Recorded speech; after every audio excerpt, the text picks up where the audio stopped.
close to Muhammad in his success. If we have to look at the smallness of means and greatness of achievement, it's only Muhammad sallallahu alaihi wasallam who beats everyone else. اچھا، ایک طرف تو ان کے جو محمد صلی اللہ علیہ وسلم کی اس دنیا میں آمد کا جو بھی امپیکٹ تھا، اس کا ہر اپنا اور غیر اس کا معتقد ہے، اس کی تعریف کرتا ہے، اس کا قائل ہے. دوسری طرف میں تھوڑی سی توجہ آپ کو دوسری طرف کانٹراسٹ میں دلانا چاہتا ہوں کہ دوسری طرف اس وقت ہم رینکنگز اٹھائیں، most corrupt nation, most dirty country, worst country in terms of road rage, worst country in terms of فلاں and so on and so forth. تو ہمیں مسلم کنٹریز، اسلامک کنٹریز اور ماشاء اللہ ہمارا کنٹری اس ریس میں ہیڈ ملتا ہے. جیسے ہمارا لیڈر، سارے لیڈروں کی ریس میں جو بھی ڈائمینشن آپ بنا دیں، انٹلیکچوئل لیڈرشپ کا، ایموشنل انٹیلیجنس کا، اسٹریٹجک تھنکنگ کا،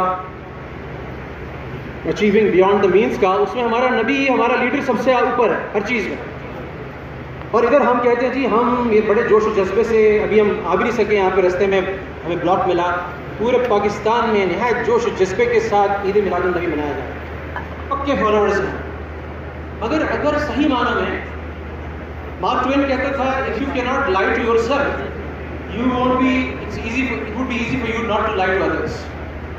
ایک جھوٹ ہے جو ہم اپنے آپ سے بولتے ہیں، ہم کہتے ہیں یہ ہمارا لیڈر ہے. اور جب بات بنتی ہے، جب باقی لیڈرشپ کی بات آتی ہے، لیڈر کا مطلب کیا ہوتا ہے، اتنے جاہل بھی نہیں، اتنے بھی سیدھے نہیں، اتنے معصوم بھی نہیں. جب وہ بات آتی ہے تو ہم فالو کرنے میں ہم پیچھے ہٹ جاتے ہیں. ہاں، لیکن میں نہیں کہہ رہا کہ نعتیں غلط ہیں، قوالیاں، میں یہ کہہ رہا ہوں کہ صرف اس کا تقاضا یہ تھا وہ سب ریچولس کا، وہ سب چیزوں کا کہ ہم ٹرو فالوور بنتے ہیں اور صحیح معنی میں ان کے نقش قدم کو فالو کریں. اس کے اندر ہم بالکل کمزور ہو گئے. So in a way we are lying to our self, اور مارک ٹوین جیسا. تو اس میں میں آپ سے گزارش کروں اس کانفرنس کو بھی اور اس میری کوئی ہاف این آور کی اس کانورسیشن جو آپ سے ہو رہی ہے، اس کو ذرا سا اس طرح سے اٹینڈ کیجیے گا کہ we are talking about somebody who has reached the level of deity. آپ اس وسلم نے کبھی اپنے آپ کو خدا ڈکلیئر نہیں کیا. آپ وسلم نے اپنے آپ کو انسان ڈکلیئر کیا، اور قرآن شریف میں صاف صاف ان کے بارے میں فرما دیا گیا کہ سب سے بہترین فالو کرنے کا تمہارے لیے ماڈل، نمونہ آپ علیہ السلام. تو آپ سوچیے گا کہ تھوڑا سا کنٹراسٹ کیجیے گا. میں اپنا کنٹراسٹ کروں گا. میرا کوئی کلیم نہیں کہ میں چیزوں کو فالو 100% کر رہا ہوں. یہ آپ لوگوں سے بات کر کے بہت سی چیزیں مجھے پتہ چلی، میں ان کو فالو کرنے کی کوشش کرتا ہوں. لیکن آپ سے گزارش یہ ہے ضرور کہ اپنا محاسبہ کیجیے گا when we are talking about these things. سو پہلی چیز جو اسٹینڈ آؤٹ کرتی ہے ایز اے لیڈر پروسیس نے، اب سوال یہ کہ وہ اب ذرا سا اندازہ لگائیے کہ ایک فورس آف ایول ہے، اس کے بارے میں اللہ کے رسول قرآن بھی کہتا ہے کہ ایسی جگہ سے تمہیں دیکھتا ہے جہاں سے تم اس کو دیکھ بھی نہیں سکتے ہو.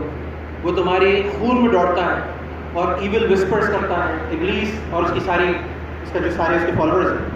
تو ایک فورس آف ایول جہاں اللہ نے ایسے کریٹ کی، تو میچ تو سکت ہوتا ہے نا فورس آف گڈ بھی ویسی ہوتی زمین. فورس آف گڈ تو سب سے بڑی اللہ تعالیٰ خود ہے. تو فورس آف گڈ جو اللہ تعالیٰ نے کریٹ کی، اس میں تمام انبیاء، اولیاء، صدیقین، شہداء سب آتے ہیں. انبیاء سب سے ٹاپ پہ ہیں، لیکن ان نبیوں کا جو لیڈر ہے، ان نبیوں کو جو گائیڈ کرنے والا ہے، ان نبیوں کی جو امامت کرانے والا ہے، وہ ہمارا نبی محمد صلی اللہ علیہ وسلم. تو محمد صلی اللہ علیہ وسلم جو ہے وہ ایپیٹمی ہے اس سکسیس کے، اس ایکسلنس کے، اس احسان کے، اس اتقان کے، جو اگر میں ان کے ساتھ جسٹس کروں، واقعی میں ان کا حق ادا کروں، صرف ربیع الاول میں ان کو یاد نہ کروں، بلکہ رات دن ان کی یاد میں ان کو امیجن کر کے، ان کی شب و روز کو امیجن کر کے، ان پہ درود پڑھ کے، ان سے محبت کر کے، ان کی سنت کو فالو کر کے، ان کی سیرت کو ڈسکس کر کے وہ چیزیں اڈاپٹ کرنے کی کوشش کروں، تو نقشہ ہمارا بالکل پلٹ سکتا ہے.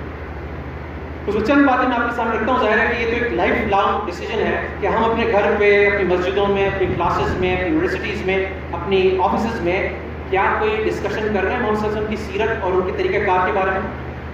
یہ تو ایک لانگ ٹرم ہے. یہاں تو میں بہت مختصر سے آپ کے سامنے ایک جوڑ سکتا ہوں کہ دیکھیں یہ چیزیں ہیں جو ہم نے کبھی اس کی طرف توجہ نہیں دی. ایون انفارچونیٹلی جمعے کے خطبوں میں بھی ہم نے سیکٹیرین باتیں زیادہ کی. ہم نے بہت ایک چیز وہ جو ایکسلنس تھی کبھی اس سے ہم فائدہ اٹھانے کے لیے ہم نے نہیں سوچا.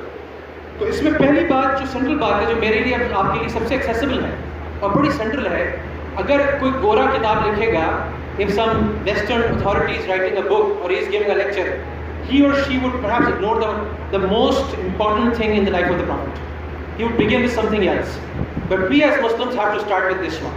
اور جو پہلی چیز ہے، یاد رکھیے گا کہ سب سے بڑی اسٹرینتھ سب سے بڑی طاقت، سب سے بڑی فورٹ نبی کریم صلی اللہ علیہ وسلم کو جو تھا وہ خالق کو پہچاننا، اس کے ساتھ تمسک، اس کو ساتھ لے کے چلنا، جو قادر مطلق ہے، جو ہر چیز جس کی ایونچولی نتیجے کو ڈیسائیڈ کرتا ہے، جو بیٹلز کے ریزلٹس کو ڈٹرمن کرتا ہے، جو نیشنز کی اتار چڑھاؤ کے بارے میں فیصلہ کر رہا ہے، جو لوگوں کے اندر جو ان کے اندر استعداد، قوت، طاقت ہے وہ اس کو ڈٹرمن کر رہا ہے، جو ہوا چلا سکتا ہے، ہوا روک سکتا ہے، جو موسم بدل سکتا ہے، رات دن بدل سکتا ہے، اس کو ساتھ لینا از دا فرسٹ تھنگ دیٹ محمد صلی اللہ علیہ وسلم ڈیڈ، اور کس طریقے سے کیا میرے اور آپ کے سامنے ہے۔